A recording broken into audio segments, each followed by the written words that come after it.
And now we'll take a closer look at the ongoing debate over Kosovo's independence and Serbia's stance on this complex issue.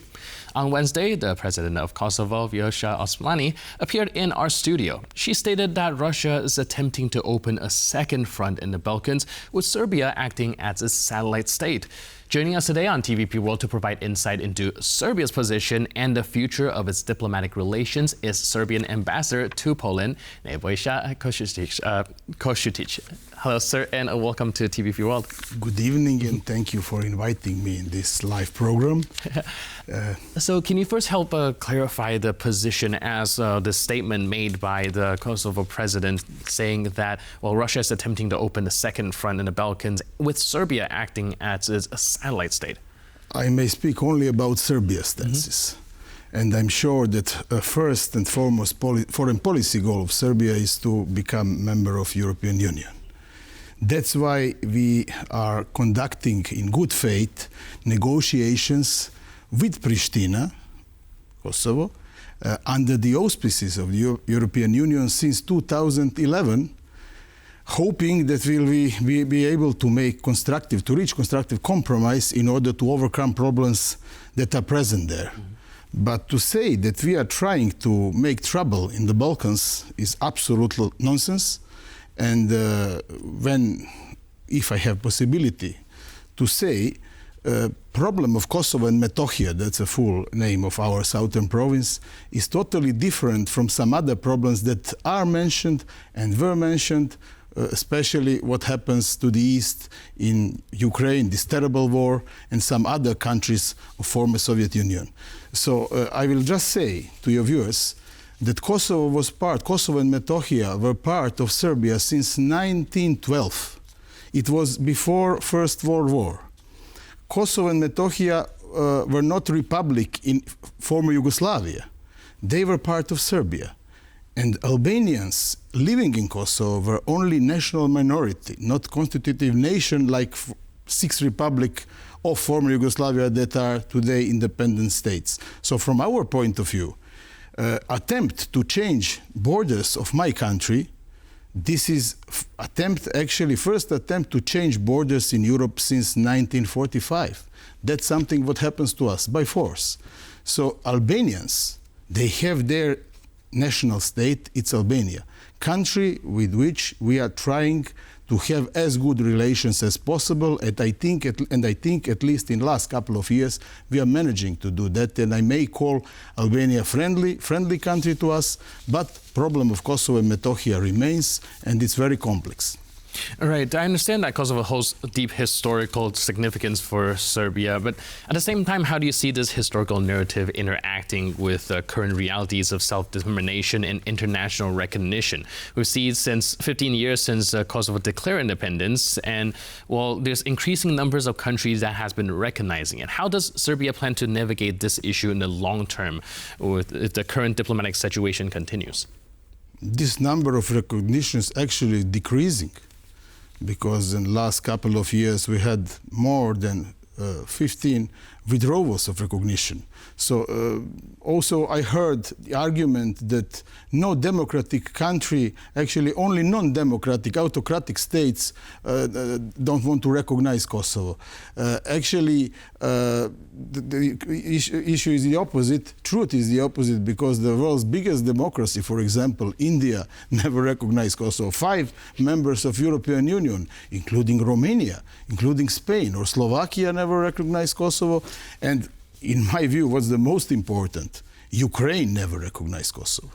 No government in Kiev since 1999 or 2008, when Kosovo illegally declared independence, Ukraine, no government in Kiev, no president in Kiev ever recognized it. Ukraine is a friendly nation to us, and we respect territorial integrity of Ukraine in the same way as Ukraine respects territorial integrity of Serbia. That's very important for me, for people to hear, because these comparisons between plight that Ukrainians are now undergoing and what happened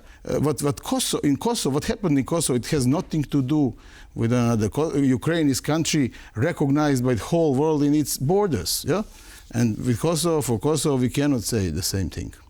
Right. I think the drawing comparison between Ukraine and Kosovo is lack of a international recognition perspective, but one that I think the Kosovo president is trying to draw close to a country that is trying to wait for its independence. And when it comes to what you mentioned about the countries that are supporting Serbia, supporting Kosovo, we also see the United States and the large part of the European Union largely seen as the heavy hitters when it comes to these democratic countries still supporting of Kosovo independence. How can we reconcile these differences with very polarizing support for both sides of the aisle?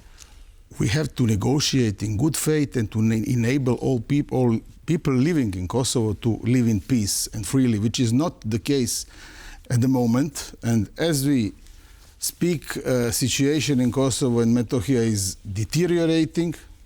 A lot of attacks on Serbian people living there are occurring. Kosovo and Metohija are cradle of Serbian statehood. In Middle Ages, like something like Gnezno. Gnezno is for Poles. And you know, when Serbian Patriarch of Serbian Orthodox Church that has its historical seat in Kosovo, in city of Peć, cannot enter Kosovo and Metohija at all. He's not allowed, but by Kosovo authorities. What are we talking about? Or there are some monasteries on very important cultural sites on UNESCO list of protected sites because they are endangered. From whom? Serbs are expelled from most part of Kosovo. We have 200,000 internally displaced persons in Serbia coming from Kosovo today. When they try to return, they are arrested arbitrarily, very often without any indictment, proof of anything, with the only goal to intimidate the rest of Serbs to leave Kosovo, and then the problem is solved. But you know how you can reconcile that Patriarch of Serbian Orthodox Church and people cannot enter Kosovo, or goods, because there should be free movement of goods between us. There are a lot of agreements like a Central European Free Trade Agreement that authorities in Pristina are not respecting. Problem is that they are not ready to respect what they sign in this dialogue which we conduct in good faith under the auspices of European Union. We signed very important agreement back in 2013, but it has never been implemented because the other side in Pristina, especially current government since 2021, is doing nothing to implement their obligations. We are in a problem of now to go further, to sign anything else. For us it's unacceptable, because what has been agreed upon, it's not being implemented, and Serbs are leaving Kosovo because their living conditions are unbearable. It has nothing to do with the recognition or with the stance on some European countries or United States. We ask all of them to help us stabilize situation, calm down the situation, help Serb state remain to live there, because day by day they are taking various institutions. We are now afraid that the last thing that remain where Serbs go to school or their health centers may be also attacked, and people will have no other choice but to leave. And you know, all negotiations are futile if people leave. There is no possibility to do anything then. So we hope that Poland and very other important European states, including United States, which is not European, but it's a very important factor there, will help us to stabilize situation, to implement agreements, to stem the outflow of Serbs from Kosovo whose living conditions there are unbearable and are not dignified for 21st century we are living in. That's our stance. Right. I understand that the situation in Kosovo for some of the Serb minorities might be very difficult, and I believe a lot of it also has to do with Kosovo trying to build a multi-ethnical and very diverse population, a country that do see a lot of conflict. How much of it do you think is has to do with that, and how much of it do you think is on the onus of the government running Kosovo right there?